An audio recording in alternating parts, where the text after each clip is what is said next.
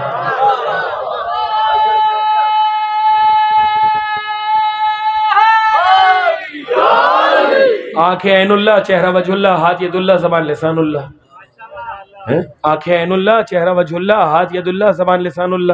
میں نے ہاتھوں کو جوڑ کے کہا یا نبی اللہ پورا علی تو اللہ لے گیا، آپ کیا کریں گے؟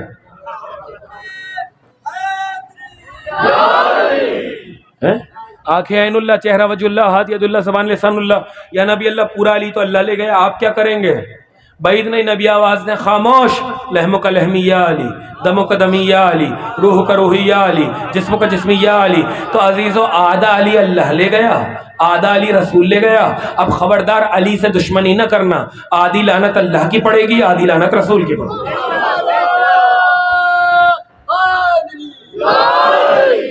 اور جس کی گردن میں رسول کی لعنت پڑ جائے پھر وہ نہ بچنے کا، وہ نہیں بچنے والے۔ لہٰذا انسان لعنت سے دور رہے۔ مباہلے میں لعنت چل چکی تھی، مباہلے کی لعنت، بھائی کہہ تو دیا تھا کہ تم اپنے بیٹوں کو لاؤ، ہم اپنے بیٹوں کو لاتے ہیں، تم اپنی عورتوں کو لاؤ، ہم اپنی عورتوں کو لاتے ہیں، تم اپنے نفسوں کو لاؤ، ہم اپنے نفسوں کو لے کر آتے ہیں۔ پنجتن کا کاروان چلا، فَنَجْعَلْ لَعْنَتَ اللَّهِ عَلَى الْكَاذِبِينَ، اور جھوٹوں پر اللہ کی لعنت ہو۔ تو لعنت تو چل چکی تھی اس لیے کہ گھر سے نکل چکے تھے۔ کیا سن رہے ہیں آپ؟ لعنت تو وہاں سے چل چکی تھی، اس نے اپنے گھر کو چھوڑ دیا تھا، اور لعنت بھی خدا کی آ بھی رسول کے دشمن پر رہی ہے۔ اس نے تو گھر کو چھوڑ دیا تھا۔ اب یہاں پر یہ تھے عقل مند، عیسائی تھے عقل مند، انہوں نے چہروں کو دیکھا کہ ہم ایسے چہرے دیکھ رہے ہیں کہ اگر یہ ہاتھ اٹھا دیں تو پہاڑ اپنی جگہ چھوڑ دیں۔ چلو قرآن کی طرف۔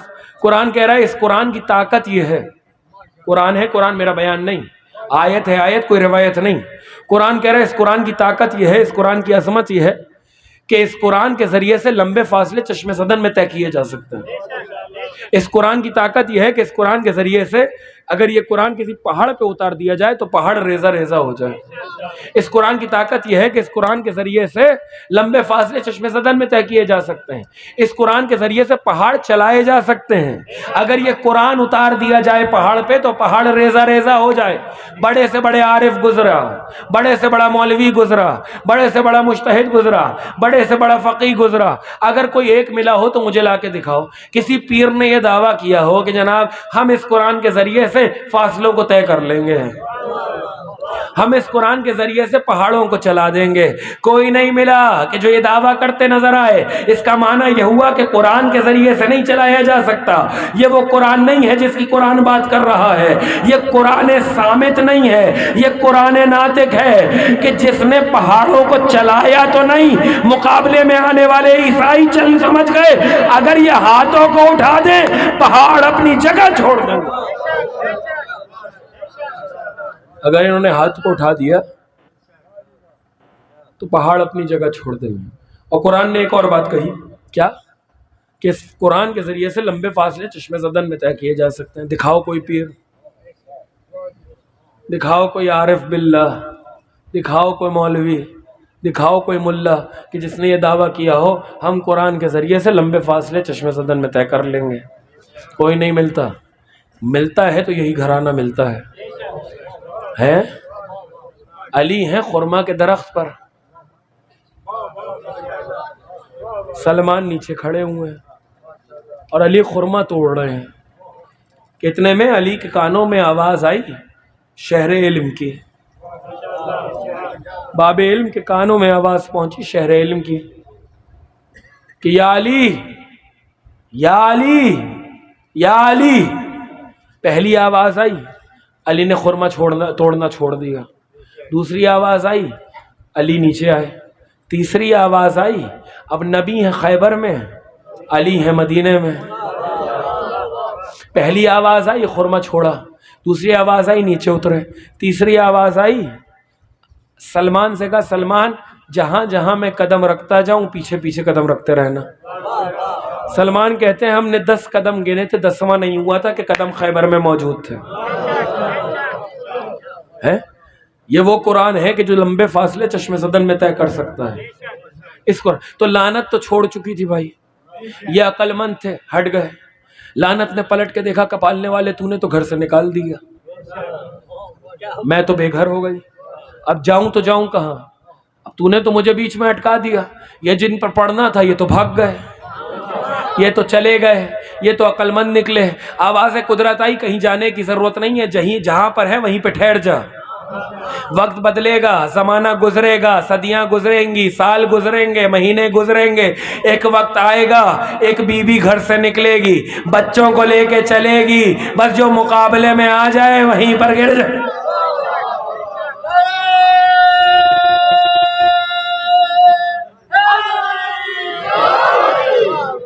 بس عزیزہ گفتگو ختم ہو گئی۔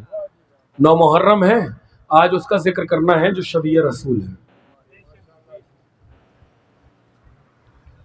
حسین کو اپنے اس بچے سے بڑی محبت تھی، اتنی محبت تھی کہ جناب ام لیلہ کہتی ہیں کہ اکبر جب چھوٹے تھے، کم سن تھے اور اپنے گہوارے میں تھے، ابھی دنیا میں آئے تھے، کہتی ہیں رات میں مجھے ایسا محسوس ہوتا تھا کہ جیسے گہوارے کے پاس کوئی آتا ہے اکبر سے ملنے کے لیے۔ ایک رات میں نے سوچا کہ آج میں پوچھوں گی کہ آنے والے تو ہے کون؟ کہتی ہیں رات ہوئی، کسی کا سایہ محسوس ہوا، میں نے اپنے حجرے سے پکار کے کہا اے آنے والے کون؟ میرے اکبر کے پاس کیا کر رہے ہو؟ آواز دے کر کہنے لگے اے اکبر کی ماں آہستہ بولیے، ہم اکبر کے بابا ہیں، اپنے بیٹے کی زیارت کے لیے آئے ہیں۔ بہت پیار کرتے تھے اکبر سے۔ ابن شاہزان نے لکھا ہے اکبر سے ہمیشہ کہا کرتے تھے اکبر اگر کوئی چیز چاہیے تو ہم سے مانگو۔ حسین کو تمنا تھی کہ اکبر حسین سے کچھ مانگے، اکبر حسین سے کچھ سوال کریں۔ کوئی تمہارے چھٹے مولا کے پاس آیا تو اور اگر کہنے لگا مولا مجھے صرف اتنا بتائیے کہ دنیا کی سب سے سخت ترین منزل کون سی ہوتی، امور دنیاوی میں سے سب سے سخت ترین مصیبت کیا ہے، سب سے سخت ترین مصیبت کیا ہے؟ آپ نے فرمایا سب سے سخت مصیبت یہ ہے کہ بوڑھے باپ کے سامنے جوان بیٹا مر جائے۔ جو سمجھ گیا وہ رونے میں تو نہ شرمائے نا، اکبر کا ماتم ہے۔ خطیب کا تو ارمان ہی یہی ہوتا ہے کہ ہائے ہائے علی اکبر کہے اور روح نکل جائے، جسم سے جان نکل جائے۔ کس طریقے سے اکبر کے مصائب پڑھیں، ایک عالم تھے، ان سے ہمیشہ خواہش کی جاتی تھی، فرمائش کی جاتی تھی کہ آپ اکبر کے مصائب نہیں پڑھتے، اکبر کے مصائب پڑھیں، اکبر کے مصائب پڑھیں۔ بہت اصرار کے بعد کسی دن انہوں نے کہا ٹھیک ہے آج ہم اکبر کے مصائب پڑھے دیتے ہیں، لیکن ایک تابوت کو اور کفن کو ساتھ تیار رکھو۔ کفن اور تابوت ساتھ تیار رکھا گیا۔ انہوں نے اکبر کے مصائب پڑھے، پڑھتے پڑھتے ایک مرتبہ یا اکبر کہا اور روح قفس انصری سے پرواز کر گئی۔ اکبر کے مصائب آسان نہیں ہے پڑھنا، خطیب کے سینے میں جرأت نہیں کہ اکبر کے مصائب کو تفصیل سے پڑھ سکے۔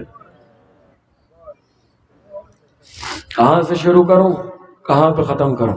شبیہ رسول چہرے پہ نقاب لگاتے تھے، اس لیے کہ ہم شکل نبی ہے، وہی چہرہ، وہی قامت، وہی رفتار، وہی گفتار۔